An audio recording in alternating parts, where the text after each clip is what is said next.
Hey everybody, Peter Maravellis here on behalf of City Lights Booksellers and Publishers and the City Lights Foundation. I'd like to welcome you to another installment of City Lights Live, the virtual component of our event series that we bring you authors that we know and love through readings, discussions, and forums. As is customary at the outset of each event, I would like to acknowledge we are beaming to you from the unceded ancestral grounds of the Ramaytush Ohlone peoples, also known as the San Francisco Bay Area. I'd like to take this moment to offer respect to those who have come before us as stewards of the land.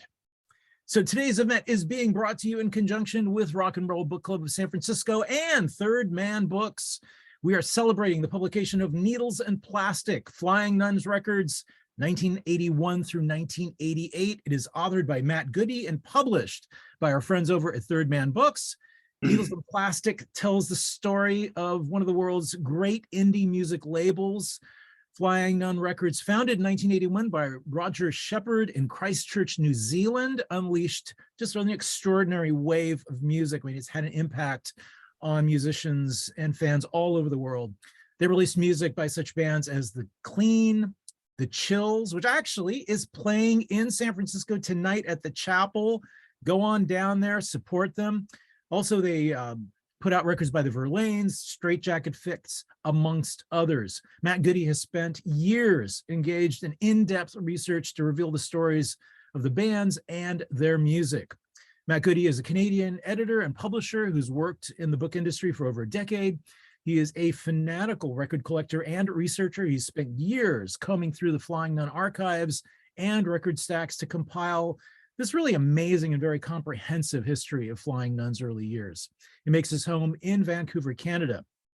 He's going to be joined today in conversation by Tony Green and Richard Langston.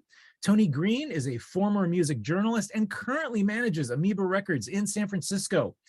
Richard Langston is a journalist and founder and editor of Garage, a music fanzine based in Dundee, New Zealand, and published during the 80s. He's the author of Pull Down the Shades, Garage NZ fanzine compendium from 1984 to 86. So we're really delighted to have all three of them with us today. Before we start, I want to say a few words about our co-sponsors. Rock and Roll Book Club of San Francisco was founded in 2011. It is a hardcore group of devotees, many of them band members who enjoy music and reading about it. They meet bi-monthly. Actually, during the pandemic, they went on hiatus, but I think they're slowly going to be getting back into things. So they get together at dive bars, wherever, just to discuss music, books, and what have you over drinks. And So we're also happy to be hosting another event with Third Man, based in Nashville. It is part of a larger group that includes Third Man Records. They produce works that concern some with American roots traditions, both audio and in print. Although not exclusively bound to the North American canon, they do focus on a lot of American writers and musicians producing really exciting and challenging work. So Third Man also has a wonderful pro audio division that builds these insane effects pedals and audio equipment. So check those out if you're a musician. So I'd like to let you know we will be posting links with which you may purchase copies of Needles and Plastic in the chat function of your Zoom dashboard. Our panelists will also be taking questions, so please post your questions in that same chat function. So please join us now in giving a warm welcome to Matt Goody, Tony Green, and Richard Langston. Gentlemen, such a pleasure. Welcome to the virtual City Lights. Thank you. Great to be here. Yora from Aotearoa, New Zealand. Well, thanks. And I just wanted to say a big thank you to City Lights for inviting us and the Rock and Roll Book Club for programming us today, and to Peter specifically for setting this all up. And thanks to Chet at Third Man as well. And I also thank you to Tony and Richard for being a part of it and providing some of the color for my my stories as well. So this is kind of the first event that I've done to the launch of the book. It's officially coming out in 2 weeks from now on Third Man. If you're tuning in from New Zealand, it'll be out next week from Auckland University Press. And I thought I'd just say a few words about the background to writing Needles and Plastic, and then we can jump in and talk about Flying Nun in more detail, which is probably why you're all here in the first place.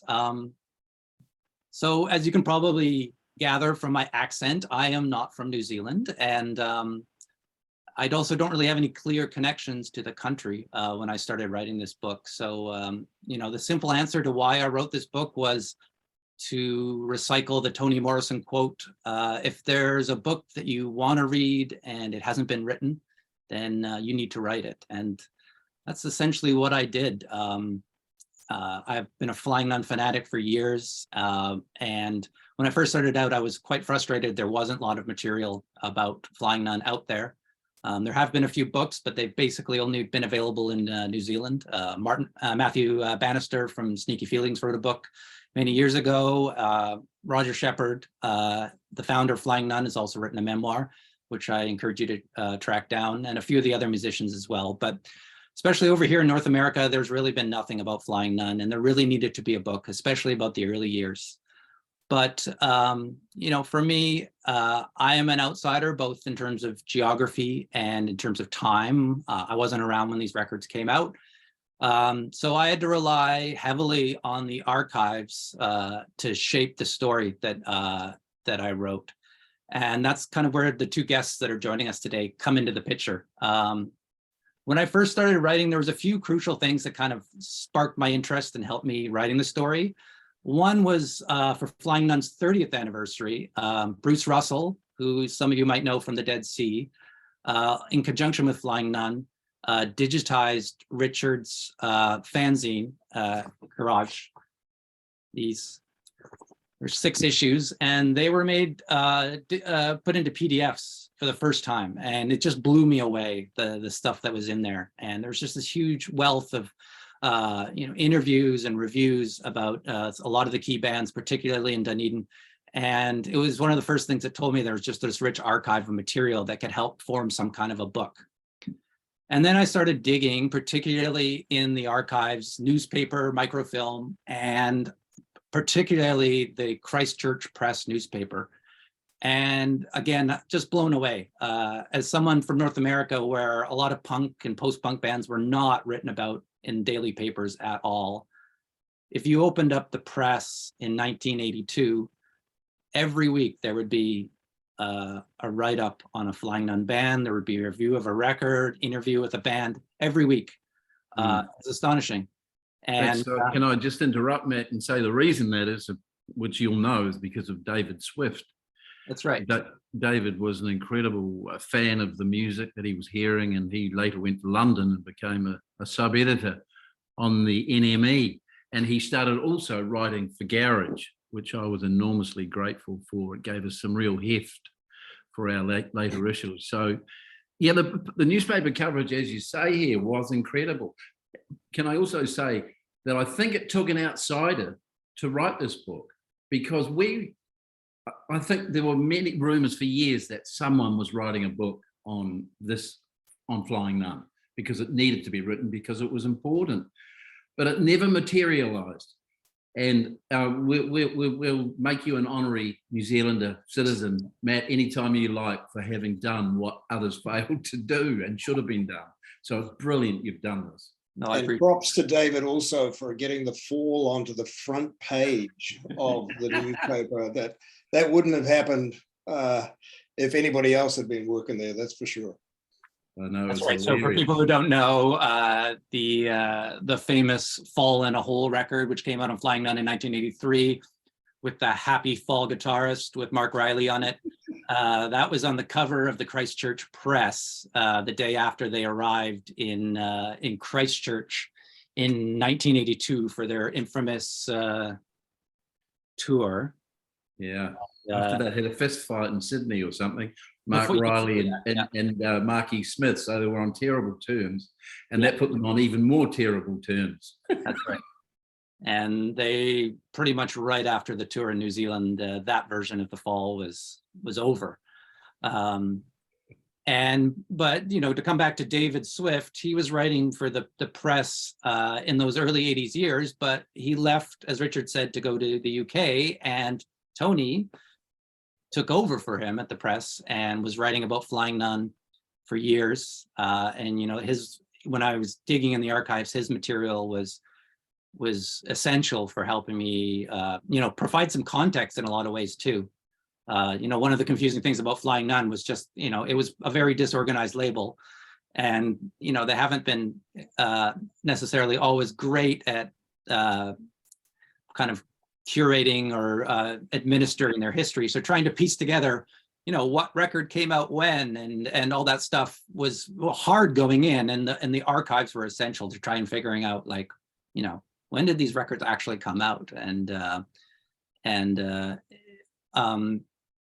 So, to come back to the records, I knew as an outsider as well, I wanted the records to kind of shape the backbone of the book. And it was, the story was going to be told through the records. There were going to be jumping off points, but it was the archives that were going to kind of flesh out the story. And, Tony, do you want to say a little bit about just like, the press and writing for the paper and what your impressions are of, particularly the print press in being a part of the Flying Nun story?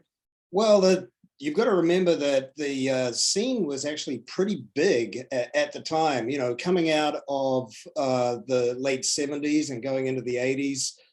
There were 3 main venues in Christchurch, New Zealand, and they would regularly be filled. Toy Love would play, and there would be 800 people at one of these venues, which was called the Hillsborough. And I was amazed. It was just, it was definitely a big deal. There was a lot of excitement there. And the 3 main venues were the Gladstone, the Star and Garter, which I didn't like that venue so much. It always seemed to have a very dark vibe, the Star and Garter, for some reason, and the Hillsborough. And people would turn up in droves, and even in the middle of the week, there would still be respectable crowds. And when Roger came along with Flying Nun, at the time, the Clean were just becoming established, and they were starting to fill up the Gladstone whenever they played. And it was a thing. It was a thing that was going on. So the fact that it was reported in that context is maybe not that surprising. But it helps that you have music fans working for the paper, and David obviously was a huge part of that in getting me the job when he left. And it didn't hurt that I got a bunch of the best records I'd ever heard coming free at all. Rob White was also an important figure. He was, he worked on the other Christchurch, the afternoon newspaper, The Star. And he was a fan too, often more critical, possibly. Rob, we thought he was kind of a senior music journalist he must have been all of 30. Russell Brown and I were also on the Christchurch Star at the time Tony's talking about. And we were all music fans. And I remember Rob invited us to his house once, and he played a Dylan record, and he said, "This is punk." And we looked at it like, "You got to be kidding me." That old, because we thought punk was the Androids, the Clean, Toy Love, when the Enemy more than Toy Love were punk, so we thought he was an old fart, but in fact he was a very knowledgeable and generous music critic. Well, so let's talk about because this is something that's not really talked about in the book in great detail, because I had so much to cover, the kind of pre-Flying Nun story, I kind of just jump in 1981 because there wasn't a lot of room to tell the pre-story. But the key band, for people who aren't aware, in the lead up to Flying Nun is The Enemy, and later Toy Love, which was fronted by Chris Knox.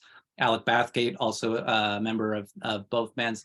Richard, you're in Dunedin. What are your memories of The Enemy? And just, can you say a little bit about just, how essential that band was, and Tony as well? Oh, The Enemy were really essential. I missed the famous Beneficiaries gig in 1978 where the Clean supported The Enemy. So I never actually saw The Enemy live, but I have seen the amazing footage that's on YouTube of them, and particularly doing the version of Pull Down the Shades, which is just fabulous. The Clean were my the first love for me. I really just loved the Clean the first time I saw them, even though they probably were trying to organize their noise into some sort of shape. they just had a spark about them. And I saw them the first time in 1979 at the Prince of Wales pub. I saw them on the Friday night. I think on the Saturday night was when they had the manager pulled the plug on them thinking they were terrible. He was wrong, of course, and history's proven him very wrong. But, you know, Dunedin was a conservative town, so they actually struggled in Dunedin, McLean, which is sad, really, because they were so good initially. You know, even I saw them between that gig at the Prince of Wales and the Coronation Hall, which maybe was 9 months or something. They had really blossomed into something. You could see they were going to be great because they had pop, they had noise, and they were just so exciting. You know, when they really let go, they were like, you know, it was like a jet engine in a small room. It was just thrilling. It really was thrilling. Yeah, I think if they were like a jet engine, though, the enemy were like a spaceship. They were the best, still the best live band I think I've ever seen. They were single-handedly responsible for a lot of the huge crowds that showed up at these shows. And yeah, boy, you know, Chris Knox would do this just classic rock and roll stuff, putting a box on his head and haranguing the crowd and cutting himself up and all of that stuff. But it was backed by these just fucking great songs. And that continued into Toy Love as well. You know, that they were still like, especially the first couple of tours, you could see by the end a little bit there was fatigue setting in, and they were playing all their songs way too fast on the last tour. But they were still really, really great. The first two tours, I walked in and they were playing, to the first time I'd ever saw them, I walked into the Gladstone, they were playing Peggy Sue, of all things. All right. I just thought it was the best thing I'd ever heard, you know? Yeah. And they followed it up with 1978, which is the great unrecorded New Zealand, well, I guess it posthumously been recorded, but the great unreleased punk track of the 70s, I think, in my mind. There is a recording of that. Yeah, so it's on the yeah, right. Fabulous. Chris Knox was an enormous presence and influence. I remember seeing Toy Love so many times at the Captain Cook Tavern in Dunedin, and he was just fierce, and he had such a great sense of performance that a lot of the bands that followed that he inspired did not have. It wasn't until Shane Carter from Board Games and Straitjackets that we saw another great front person. But Chris, he established the blueprint. I mean, he cut himself, he wrote songs about Iggy Pop, and he was just fierce, and he was in your face too, you know? He took you on. I think the first time I ever saw them was maybe the second time, I'm not sure, it's all fading, but I went into a place called Foresters Hall in Christchurch, which was this I think it was like some kind of lodge gathering hall, and the Clean were playing there as well. And I didn't really know who they were. And it was a version of the Clean that had Doug Hood as the lead singer. And I remember they played a couple of songs that I was blown away by. I remember there was that one, Quick Step, and I think I'm in Love with These Times got an airing as well. So I always remember that, because when I walked in, I had, unfortunately and embarrassingly, had a moustache at the time. And this guy, Al Park, was taking the tickets at the door. And I think you probably know him, Richard. And he said to me, you know, this is a punk gig, right? Looking at my moustache. And I said, yeah. He thought you were a traffic cop, did he? Yeah, or a plain mufti cop, maybe. Yeah, geez. But great show, really great show. Well, and you know, to kind of just give some people some context, and you can read about it in the book, you know, there was the Clean, really, as Richard said, they struggled early on, and they also went through a lot of different lineups before they kind of settled on the lineup they had. So, and you'll see pictures in the book with, as Tony said, you know, Doug Hood was a vocalist for a little bit. Hamish Kilgar, who became the drummer, was up front for a while. You know, they went to Auckland for a time, and it was only when they came back and Robert Scott joined the band, and it became the trio that everybody knows, that everything really seemed to click. And I'm sure everybody in Dunedin kind of noticed that. I'm sure, Richard, would you say? Yeah. I was in Christchurch by the time Tally Ho came out, but that was the cementing of something that had been percolating, and here it was, physical evidence that you could make a record on your own terms, and it would be, you know, against all what we had known before, which was that you had signed to a major company. You couldn't put out a record if you were not musically adept, whatever, you know. So this was the first kind of post-punk record, to my way of thinking, with the Pin Group. And there it was. And I can remember the excitement of the day that Tally Ho came out, which was Russell Brown. I remember we went down at lunchtime.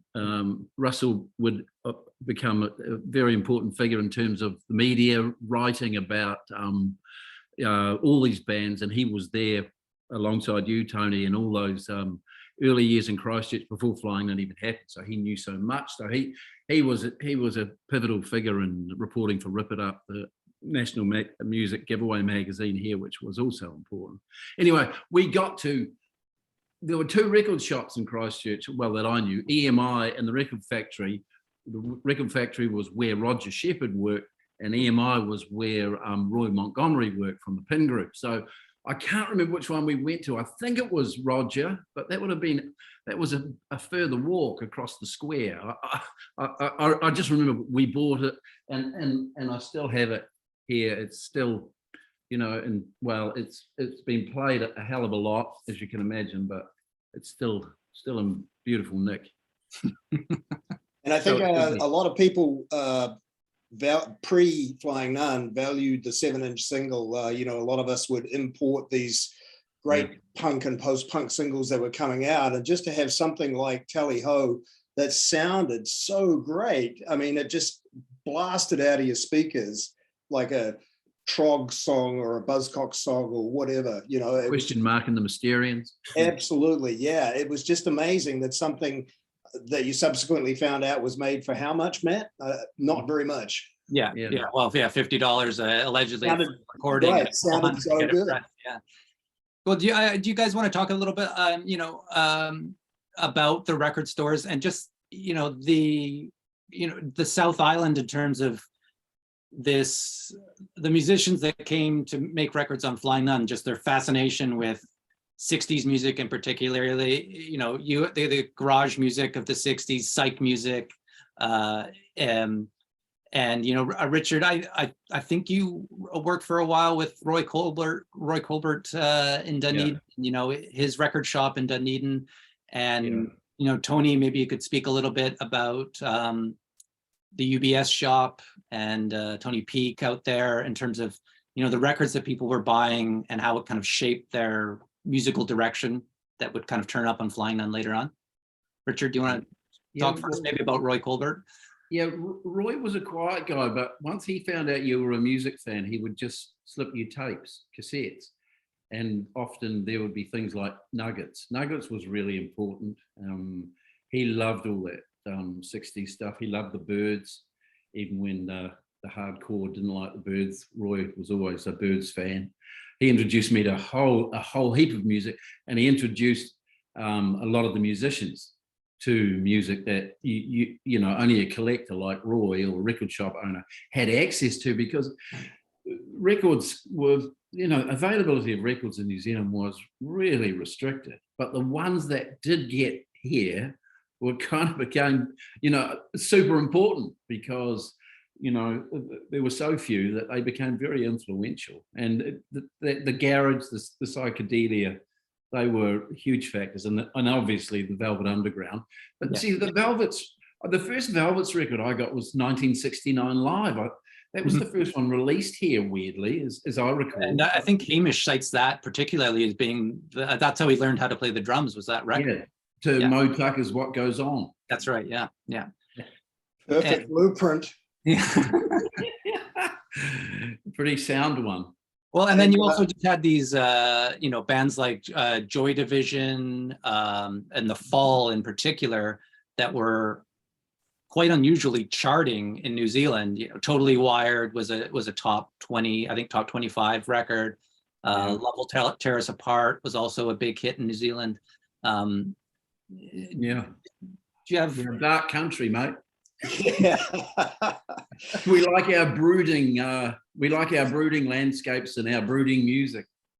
And it's a bit of a generalization, but I think you could maybe say that Christchurch was a little darker than even New Zealand. Some of the music that came out. Oh, there's no question. I think that a lot of that, as you point out in the book, Matt, Rick Bilderine and Vacuum, they had a lot of people who went on to be in other bands, you know, obviously Peter Stapleton, Buck, who was just an absolute monolith on the drums.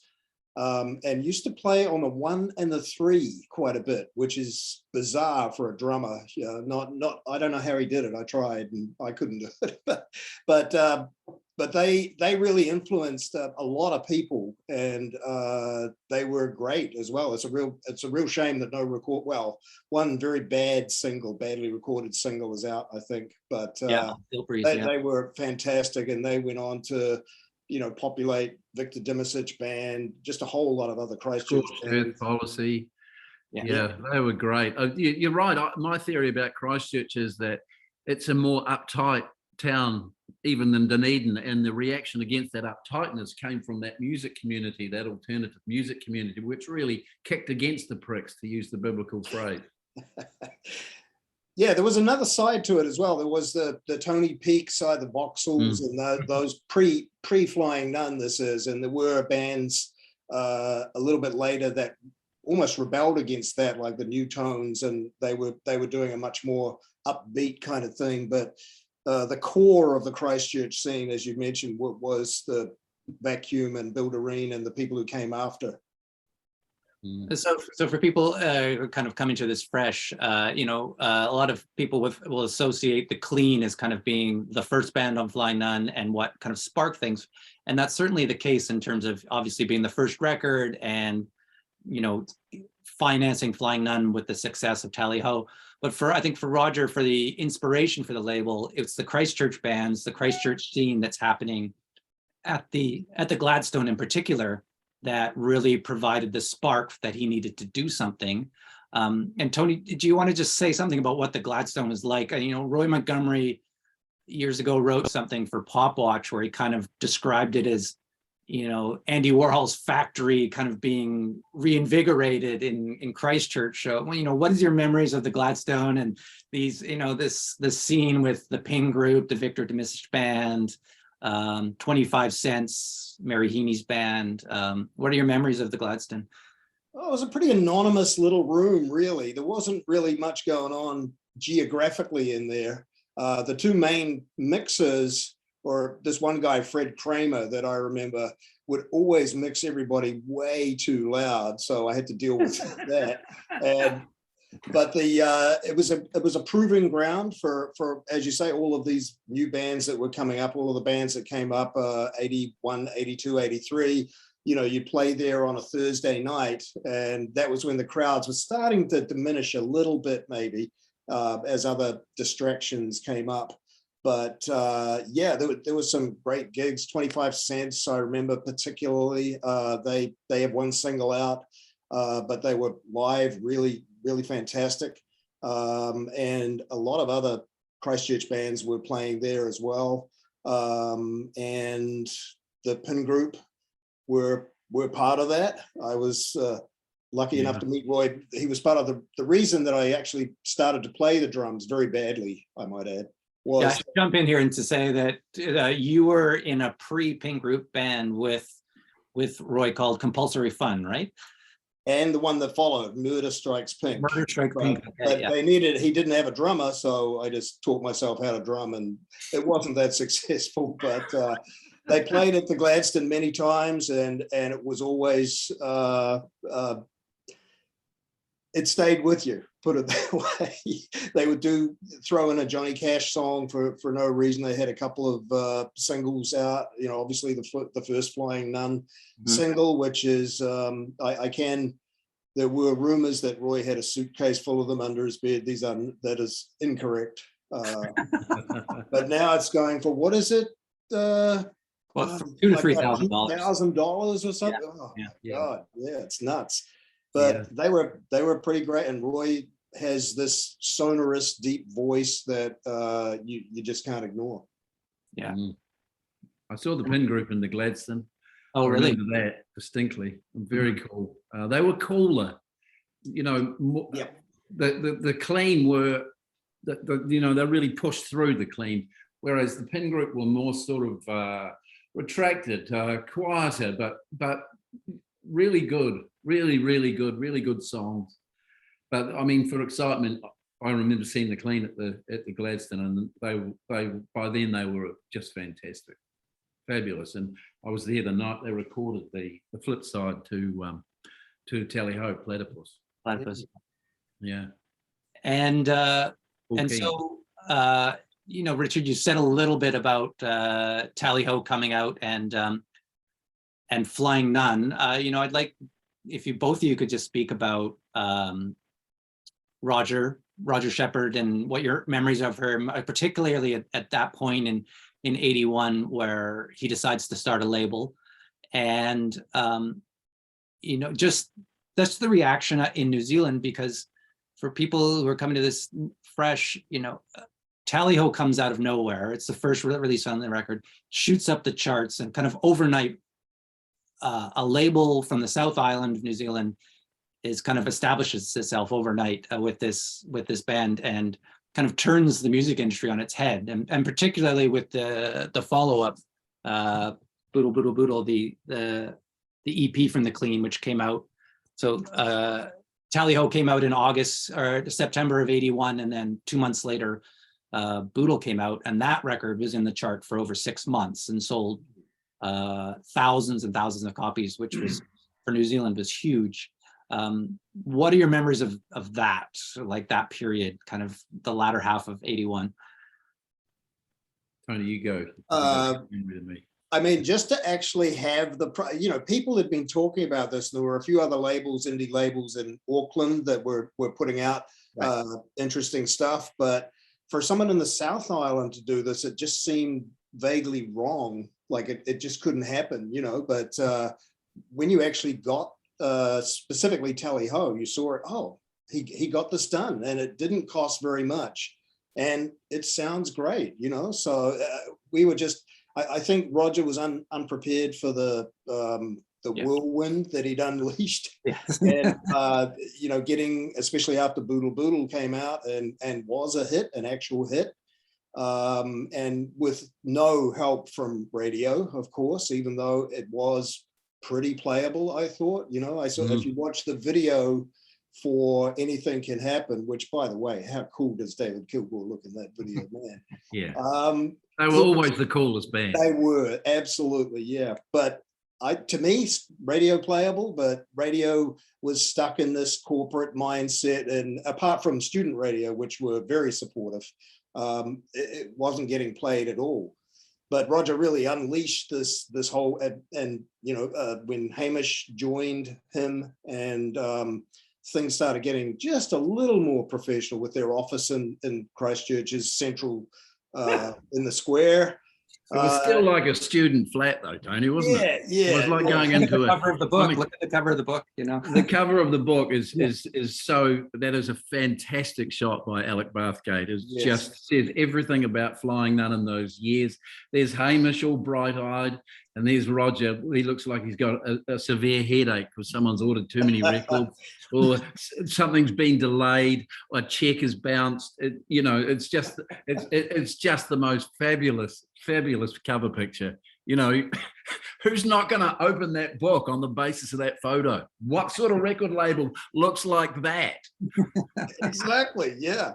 And there's one, money was very, very scarce. And I have to tell you one little anecdote that Roger moved in with Gary Cope into a flat that David Swift had been in. And I went round there one day, and in their laundry room were a whole bunch of bottles of Jack Daniels draining into other bottles of Jack Daniels. So they would do this with about 20 bottles, and then it would go down to 10 and then 5. And by the end of it, you'd have about 2 inches of Jack Daniels in one bottle, thus negating the need to go to the bottle store for that day. Brilliant. Or for that hour, Tony. Yeah. I remember going. I didn't actually go into the Flying Nun office till '84, till I'd started Garage, and I used to go there and talk a lot to Gary, actually, because Hamish had left by then. I think he was working across the square for an advertising company by then, strangely enough.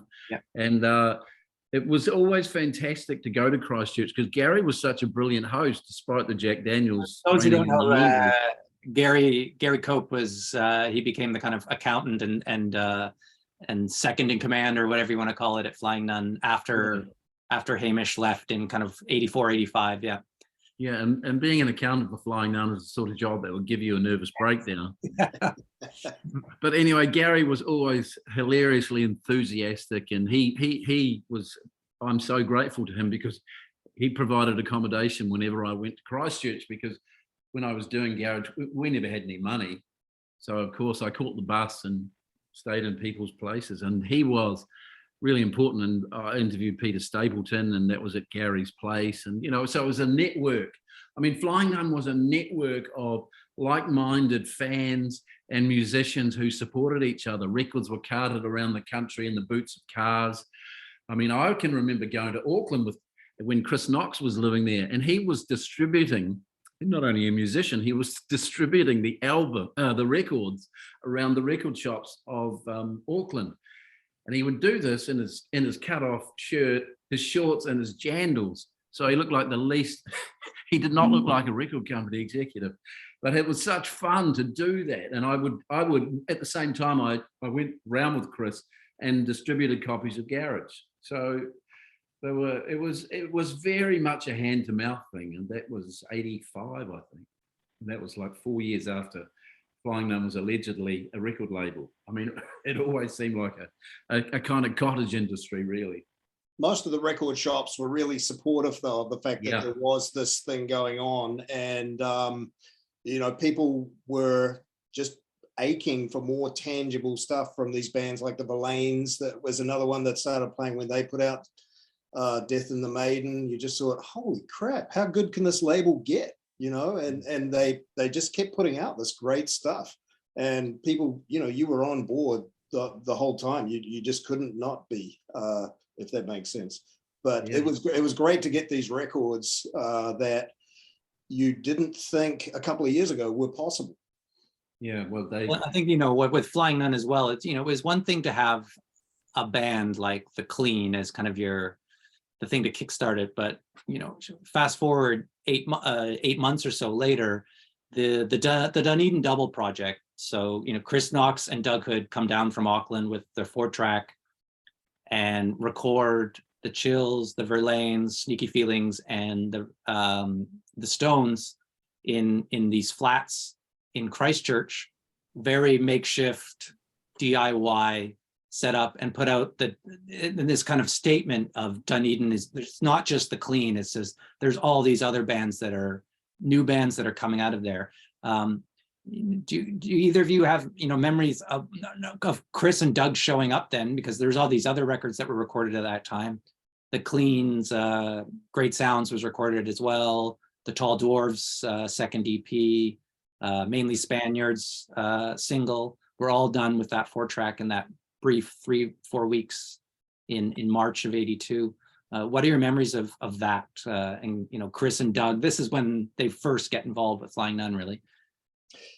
I didn't really know those guys that well at that time, so I don't have too much to add to that. I think that they were recorded at some of it was done at Paul Keen's house. And Rex Visible's house as well, yeah.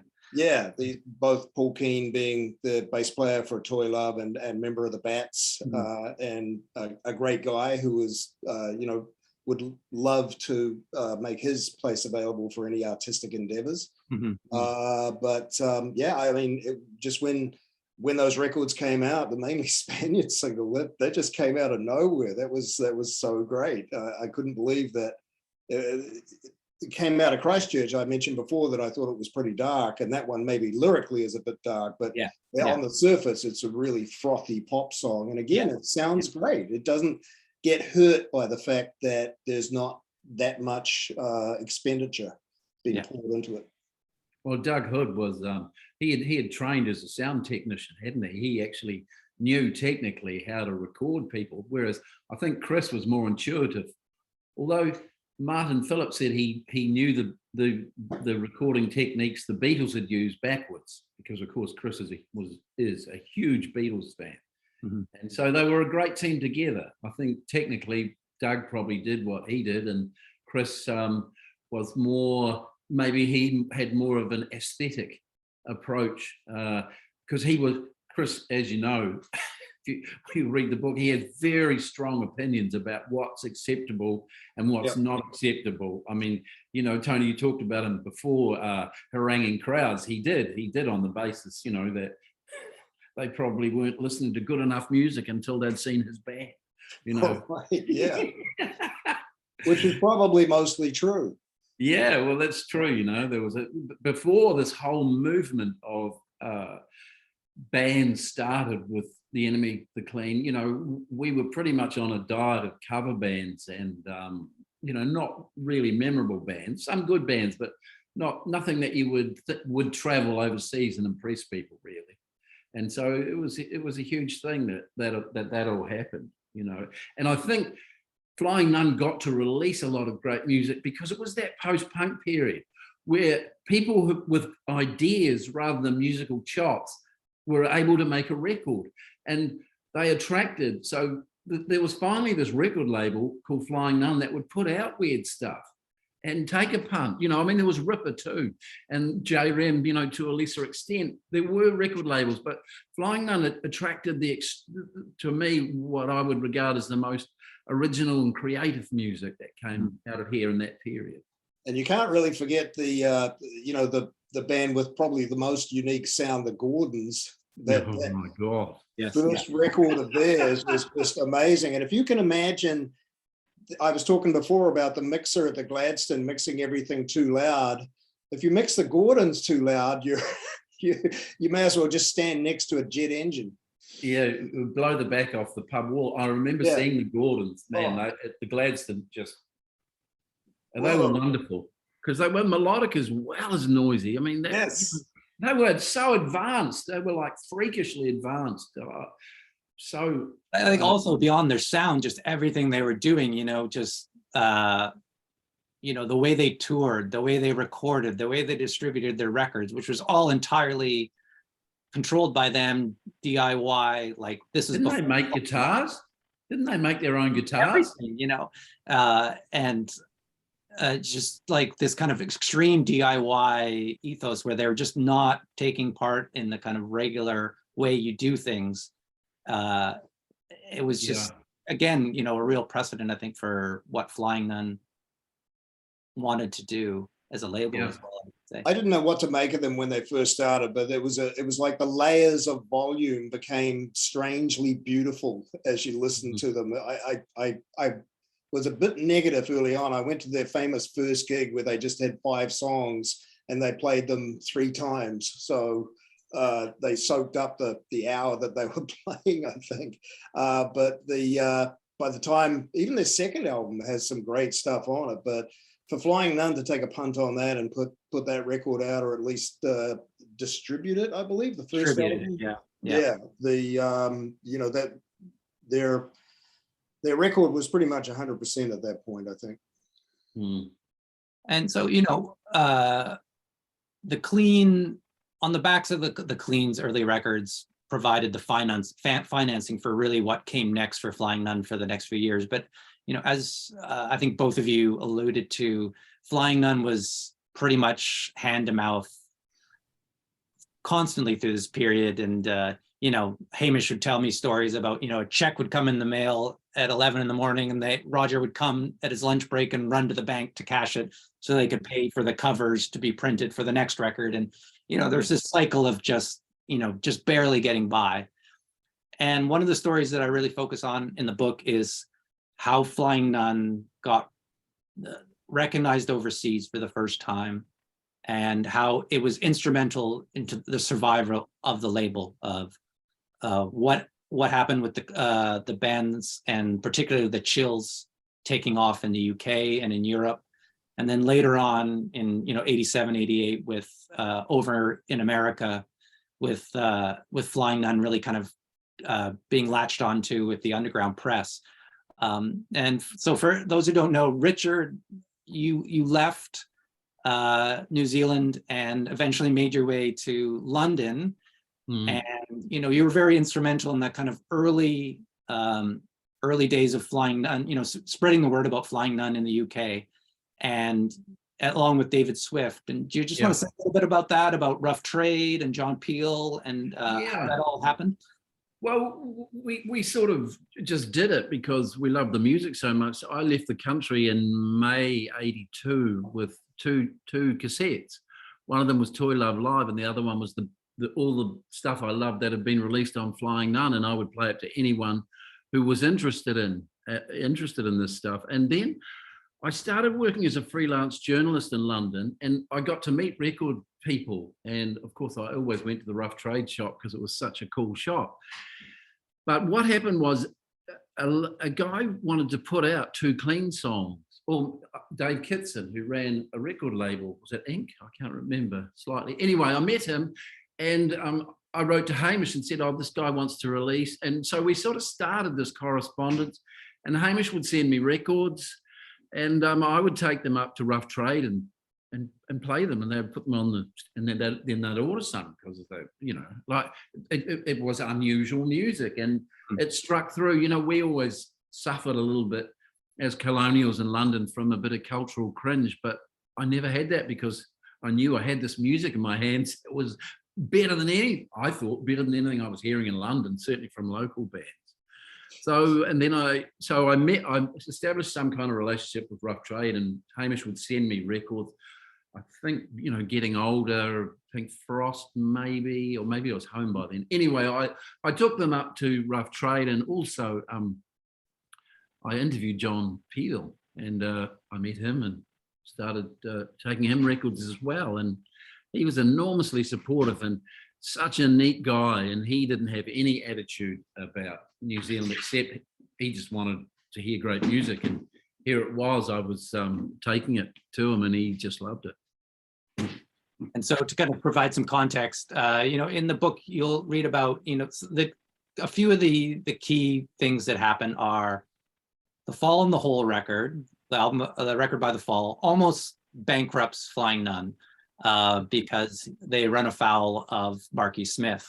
But in a kind of ironic twist, it also becomes their savior in some ways, because John Peel finds the record, starts playing it on his show, and then, partially through Richard's efforts, Flying Nun records start popping up on his program in '84, particularly. And we have to remember that Peel's show is also being broadcast across Europe through the British Forces network. And so this is one of the major reasons why Flying Nun takes off in Germany. Yeah, that they're hearing these songs on Peel's show, and some guys at a record label called Normal get an interest, get in touch with Roger, and then the Chills put out a record compilation on Creation with Alan McGee, Kaleidoscope World, and that leads to them touring the UK in '85. Tony, do you have any memories of what the reaction to all this kind of in back home was? Did people notice that things were happening overseas, or? Yeah, I mean, people were very happy about that. There was, to be fair, there was a little bit of backroom chatter that maybe the money was being directed at the bands who were becoming famous overseas, or more well known, I should say, overseas. But the Chills thing, Tony. What's that? Do you mean the Chills thing, that people, a bit of jealousy was setting in, or? A little bit, yeah. It came out how much money was being spent on the recording, and that was didn't go down well with some people, maybe the hardcore of music fans. But I think you need those flagship kind of bands to push it, and just to have them come out on Normal, the records that the Chills put out, and eventually bleeding across into the States. I went to the States, toured around myself in '87 for about 3 months, and I was amazed how people knew all this stuff, knew the bands, knew the Verlaines. I think by then that Homestead compilation had come out. Yeah. And people had some awareness of the label and the bands on the label. But and I also went to England in '87, and the Chills were, I believe, playing right around then. Yeah. And they were getting big crowds, and everybody was talking about them and waiting for that record to come out. The first album, Brave Words. But I think, in my mind, you need those bands, the flagship bands, to drive the label and to drive awareness. And then maybe they'll go looking for, Snapper or some of the other bands that were to come on Flying Nun.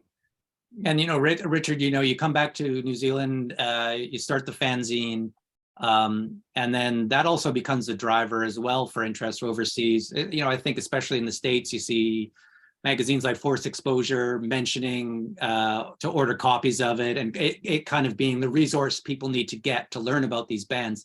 Did you start to see letters from people over in the States writing you and saying, what's up? We did.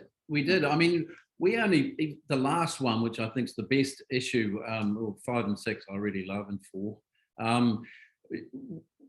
We printed 1,200, but I think about 300 of those went overseas, and they got to places where people were kind of influencers, to use an Instagram term. Back then, people who, Forced Exposure was probably enormously important for the North American audience as well.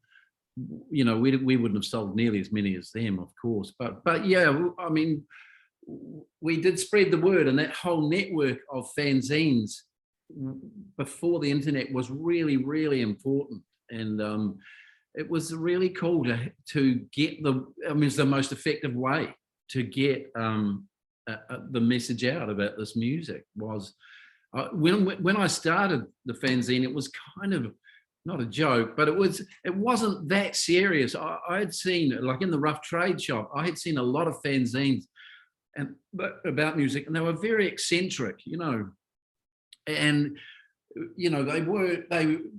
insular, they weren't really trying to. They were ravers, which probably I was, and still remain. But I realised that once we got a few issues under our belt, we were actually documenting stuff that wasn't being documented in such detail elsewhere. And the great thing was, all these writers started writing for us, for nothing, because no one was getting paid. I didn't even think about it as a commercial thing. I didn't even ask for advertising. Chris Knox would just draw, he'd draw an advert and it would arrive in time miraculously for the edition. It would go on the back page. It was not organized in the least in that sense, because I had a job as a journalist, but this was my passion. This is the thing I really loved doing. And you get a sense of, when you read Roger's memoirs, it's becoming a bit of a cliche now, the whole isolation thing of New Zealand. But when in the 80s, it was very real. You had to work out exactly when the cheapest rate was to phone Germany. Shipping was so expensive. Shipping records to England, and that arrived warped. And it was just, everything was going against you, and yet the exposure did happen. And people like you, Richard, were instrumental in that, I'm sure, and David.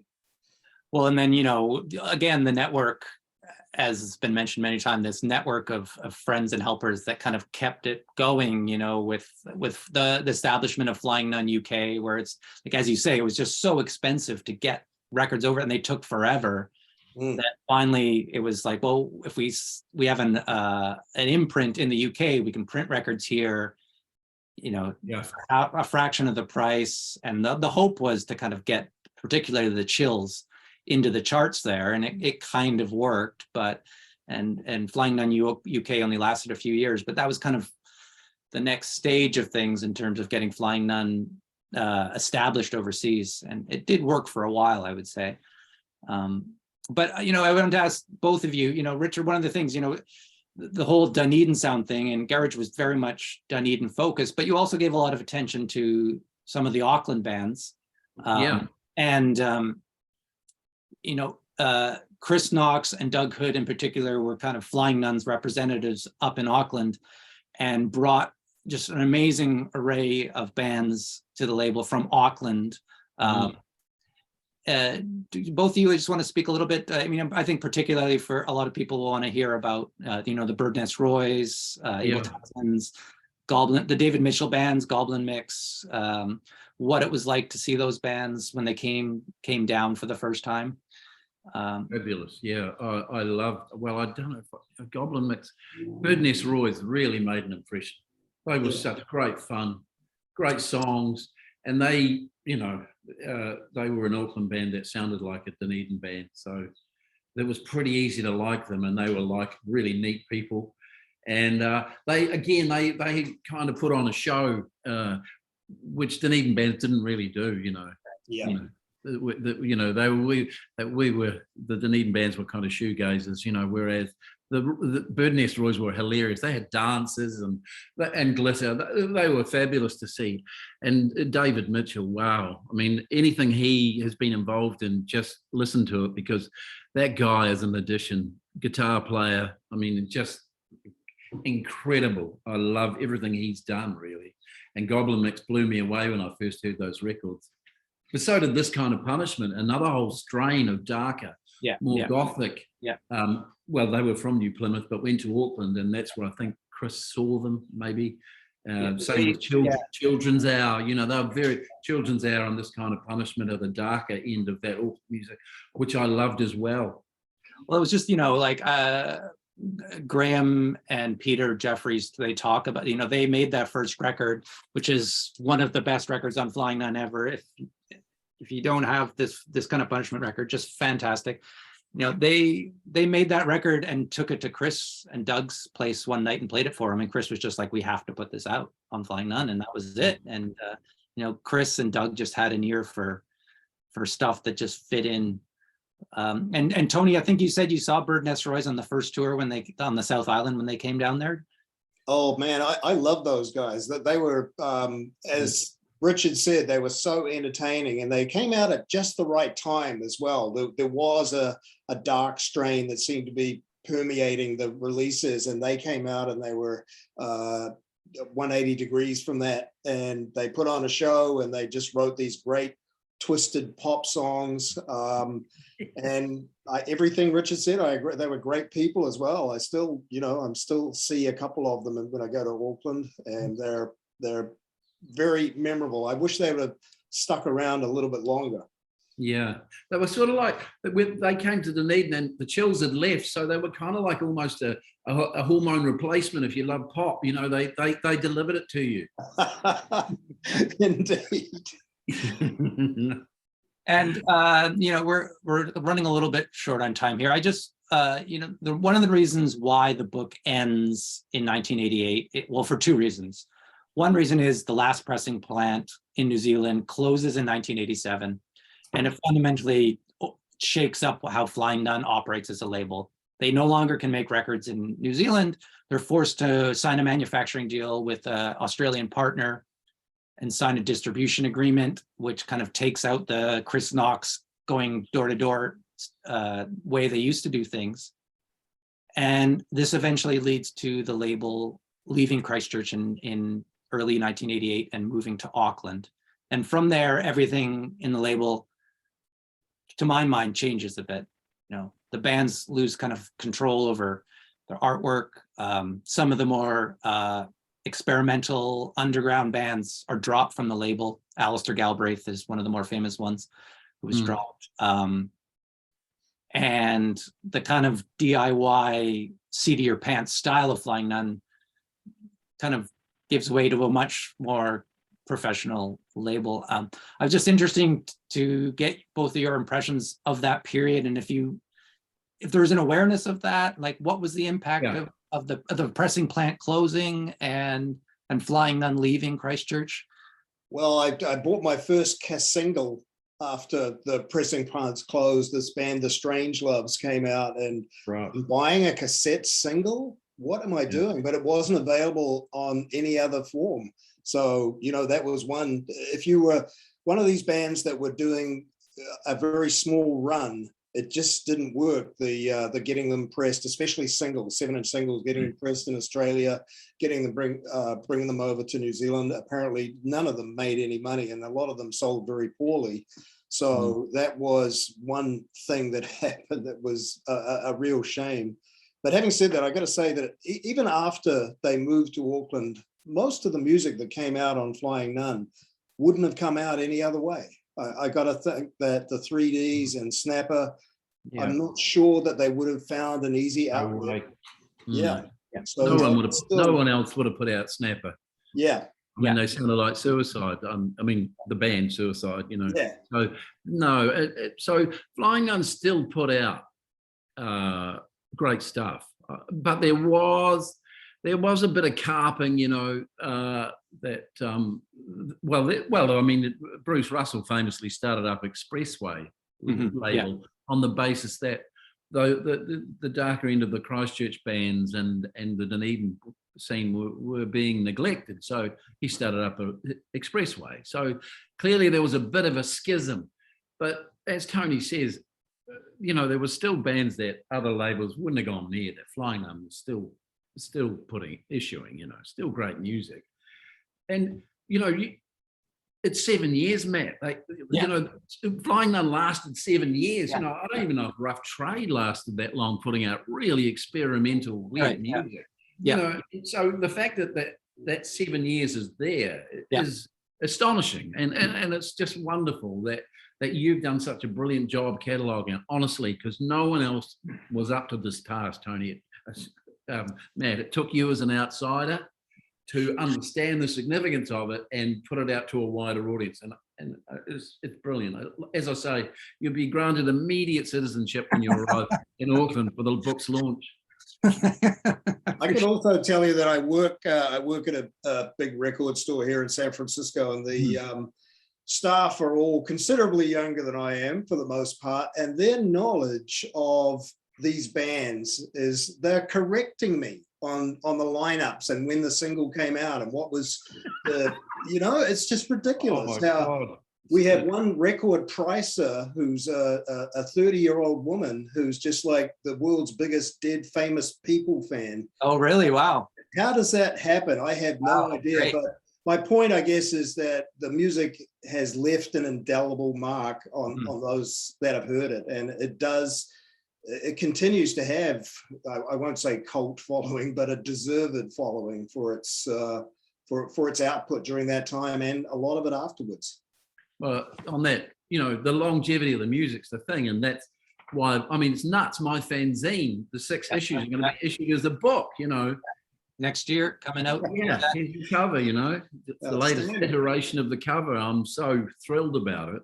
The guy, Paul McNeil, saw a first iteration of the cover we'd done and said, no, that's not very good, Richard. And he knocked us up in a day. Genius. Clean in Chris Knox bathtub, photographed by Carol Tippett for the Tally Ho video.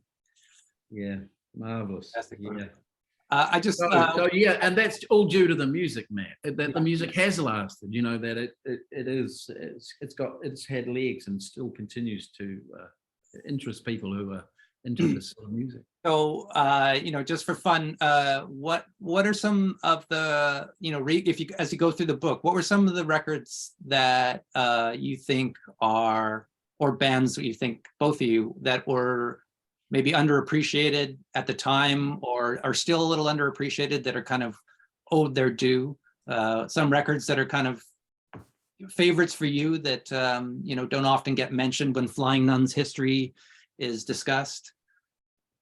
Well, I'm very disturbed that we've got through this hour without even mentioning the Bats, who are one of the greatest live bands that I've seen, and still are really, really great. I mean, I'm not a good dancer, but they make me shake side to side in a sort of dancey way.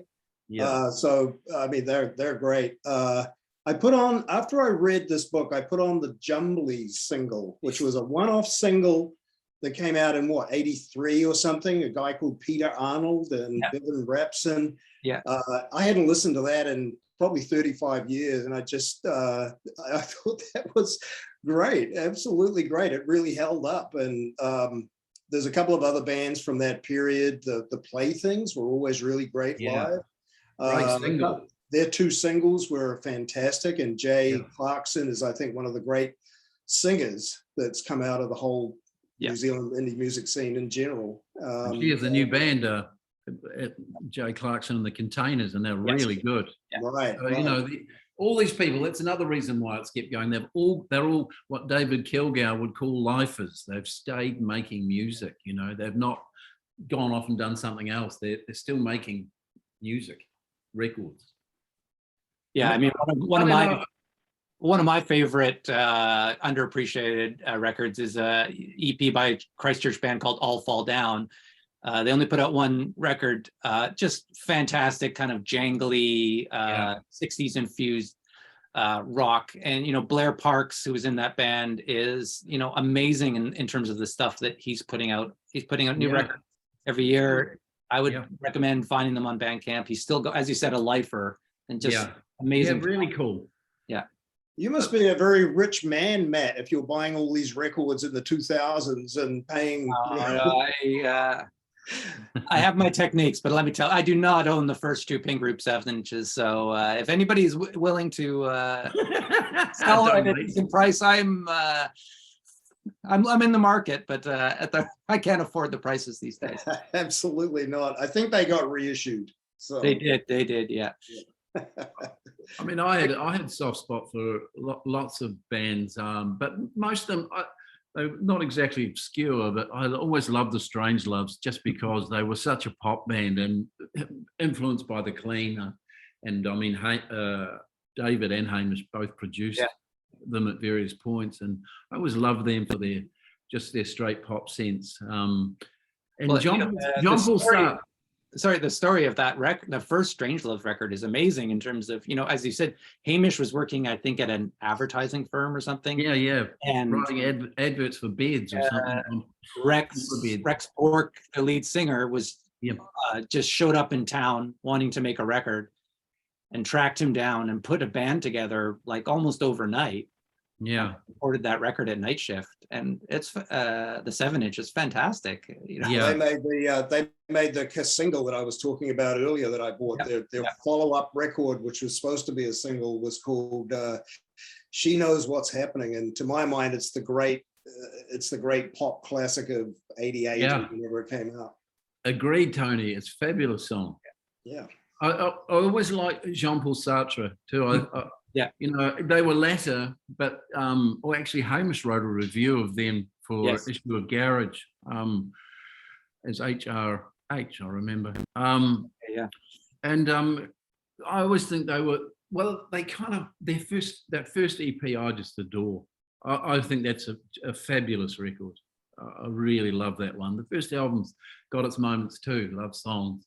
They went off the boiler for a little bit, but I mean, Fire Records put out a box set, and that is well worth getting. It's fabulous.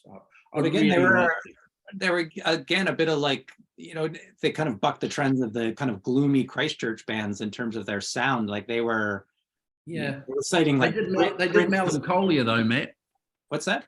They did Melancholia well, I thought. Right. Yeah. Grey Parade, you know. But you know, just in terms of Islanders. You know, they were into funk and I didn't like that period so much. I think they're trying to be Prince or something. They were trying to be Prince for a bit there, yeah.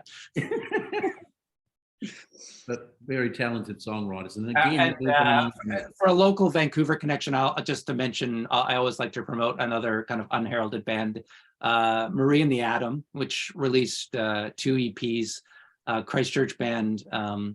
That kind of disappeared almost immediately after those records came out because the leader, Jill Civil, left the country, and she lives in Vancouver now, and she's a very accomplished pianist and works with ballet and contemporary dance companies here in Vancouver.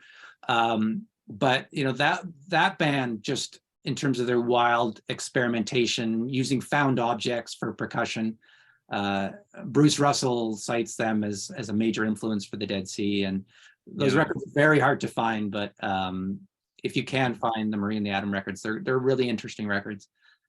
That's the thing. you know, Flying Nun, people go, oh yeah, those people in black polo neck jerseys, you know, who have jangly guitars. The breadth of the music, I mean, because of the recording techniques, often some of the bands did sound similar. But if you look at their latter music careers, you've got Shane Carter, who was in the Double Happies and Straitjackets, who made a soul record, you know, basically with Dimmer, you know. So the difference between them was astonishing. And you've got Marie and the Atom, who were experimental. I mean, Roger from scratch, another one, like very, like, you know, experimental, percussive art band. I guess. Yeah, Roger had a great breadth of enthusiasms, you know, not just guitar and drums and bass, and although the clean, you know. Always the best. All right, I think, do you guys have anything else to say before we open up for questions, Tony? Well, I think the book is great. I just have to say that, Matt. I think you've done a fantastic job, and the way you've done it, kind of release by release, is extremely, just makes me want to go down and dig them out and give them all a spin like I did with the Jumblies. Yeah. So good job, you know, to inject me with that kind of enthusiasm. It's impressive. I need a copy. Yes, you'll get it. You'll get it. I appreciate it. All right, let's take some questions if there are any. So yeah, we've got actually a couple. There's Jim asks, will there be a companion musical release to go along with the book?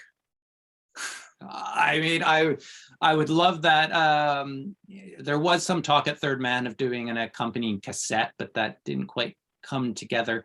You know, I think, like Tony said, I think, you know, if this sends people off searching for the records, one of my hopes is, you know, it instigates interest, and especially a lot of the records that are unavailable now. And, you know, I think Flying Nun as a label is always aware of this, and, you know, when they can, I think they'll want to do a lot of archival stuff. They've just put out a compilation of Double Happies stuff that just came out, which, you know, the title of the book, Needles and Plastic, is a Double Happy song. I encourage people to track down that record, and, you know, I hope there's more coming from the label as well. And, you know, there is other labels that are doing reissue of Flying Nun releases as well. All the master tapes are now in the National Archives in Wellington, which has allowed bands to get access to them, some for the first time. I know the Alpaca Brothers, for example, have got access to their master tapes and are looking at doing something. So I hope that kind of, like, we see a new wave of reissues. There's going to be an Andrew Bruff, I can tell you this exclusively, there's going to be an Andrew Bruff record that's going to come out. His songs, so he was in the Orange, and then he was the co-writer with Shane Carter and Straitjacket Fits.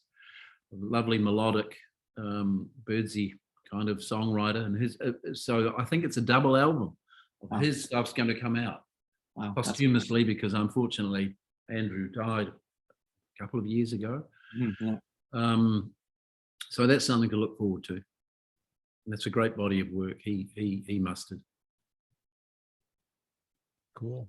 Maureen from the Rock and Roll Book Club asks, she says, I visited New Zealand around 2001 and happened on a punk exhibit at Wellington's Cool Museum, probably the best punk exhibit I've ever seen. There was a section on New Zealand punk where I learned about more of the bands like Toy Love. Not sure if Flying Nun bands were represented. Just wondering if any of you went to it, worked on it, or know how it came about. I went to it. I have no idea about how it came about, or even that it was on, but I did go to it. And my recollection is they had the leather jacket from the Chills song. They had the one that was worn by Martin Bull, the drummer, that subsequently ended up with Martin. And that's the one thing I take away from that, plus a bunch of cool postcards. But I do not remember how that came around. I just happened to be in Wellington at the time, so I was lucky enough to get to that. It was a really good exhibit. Yeah, I missed that one, but there has been exhibits recently of Flying Nun art. So all the original cover art, Christchurch Art Gallery staged that last year with performances by the Bats, I think, and Roy Montgomery, and also the Hocken Library in Dunedin has staged exhibits of Dunedin artifacts, you know, from that time, and also there's an early settlers museum there which has a permanent Flying Nun, small but cool thing. I think the leather jacket might have been in there at one point, guitars and so forth. Yeah, so there is you know, I think, you know, Flying Nun is there was obviously other labels, as we've mentioned as well, and other scenes, and I think, you know, I encourage people to track down the AK-79 compilation that came out. Simon, There you go. There we go. So Simon Grigg, who ran Ripper, he's reissued that alongside Flying Nun. Amazing early document of early kind of punk from Auckland. And then, you know, Wellington is the one city that's not represented by Flying Nun in any great way. Naked Stance is really the only band that came out on the label from the Spines, I guess. Yeah. But, you know, there was a whole vibrant scene there, the Terrace scene, all those bands that came out there, most of them not really available these days. Shoes This High. Man, they're amazing. A live record came out on Silk Breeze. That's right. That is astonishing. Yeah, that is just great.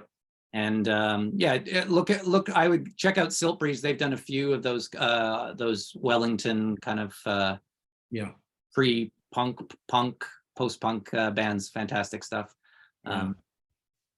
Thurston Moore is a huge fan of Shoes This High. He was in my old record store back in Christchurch. He found a copy on the wall, and I thought there was better stuff, frankly, but he was just absolutely foaming at the mouth about it.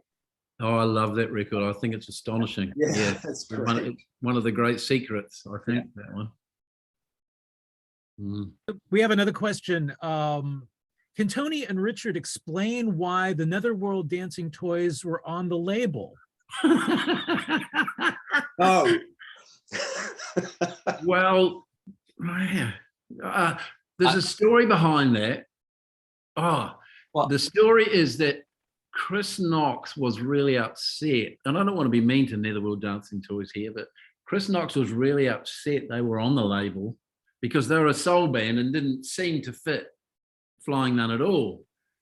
But well, I mean, I'll say something. I'll jump in here a little bit. You know, I think they've certainly received kind of harsh treatment in the history of Flying Nun since those records came out, because they're a little bit of an anomaly. But I think, you know, in fairness to Roger and to the band, is they pulled crowds bigger than pretty much any band on that label. You know, they were pulling huge crowds from almost from the get-go.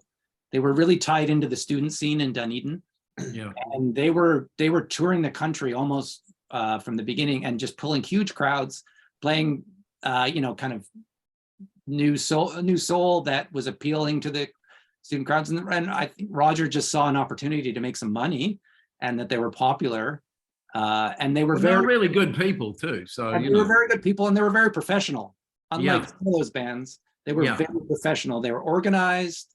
They knew what they were doing, and you know, it seemed like a good opportunity. And they were one of the only bands that jumped to another label at that time. They signed with Virgin, and got a number 1 single out of it. But I think the incident you're referencing is in the Flying Nun documentary that came out about 20 years ago or so. Chris claims that he put out the Eric Glandy Memorial Big Band record as a response to Netherworld Dancing Toys. Well, as we've said, Chris was a person of strong opinions and taste, so he did not approve, you know. I mean, so he was getting Roger back. He does not mention that his brother-in-law was the lead singer in Netherworld, in Eric Glandy. So there's other reasons why he put out the Eric Glandy band besides, you know, trying to. I've never heard that record. It's neither have I. Might tell you something. Whereas I have heard the Netherworld Dancing Toys. Well, Yeah. this was delightful. I love the way that all of you connected all the dots. And for those of us who are like, you know, New Zealand freaks and love that genre of music, this was such great fun. Matt Goody, you've done a service. Tony Green, thank you so much for gracing our halls. Richard, really a pleasure. It means a great deal to us. Big shout out to Chet Weiss at Third Man. Great to have them back in the house again. It's great that they know a good thing when they see it. And I'm so glad that this book is available stateside. I have posted links in the chat with which you may purchase the book. Also, Amoeba will be carrying the book as well. So if you find yourself, you know, in there buying your records, whatever, pick a copy up there as well. Thanks to Maureen Russell and all the gang at Rock and Roll Book Club. Keep up that delicious obsession with music. We love you for it. And all of you in the audience for joining us today. There's a few diehards in there. I hope you enjoyed it as much as we did. You always complete the circles. As always, these events are supported by the City Lights Foundation, continuing the legacy of our founder, the late Lawrence Ferlinghetti, through public events like this one, a publishing program, and educational outreach, all dedicated to sustaining a vibrant community of readers, writers, and independent thinkers. So take care, everyone. We hope to see you all again very soon. Be well in the time zones you find yourselves in. Thank you. Thank you. It was awesome.